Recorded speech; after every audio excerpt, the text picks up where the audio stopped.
All right, good people, how are you? Yeah, ukiona Kobe kainama, jua anatunga sheria. So sometimes kwa mktadha huu Kobe nazungumzia mwanaume.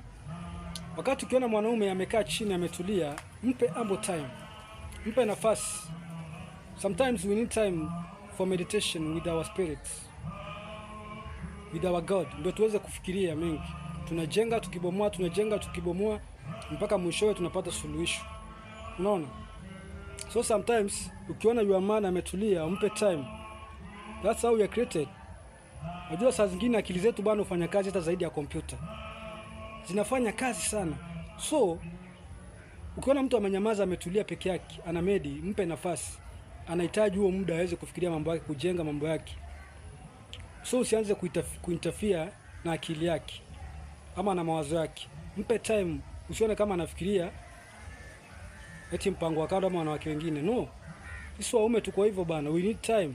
We need time tukua peke yetu for meditation.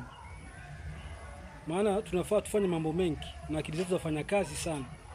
So usianze kufikiria ama kuinterfere na akili zetu.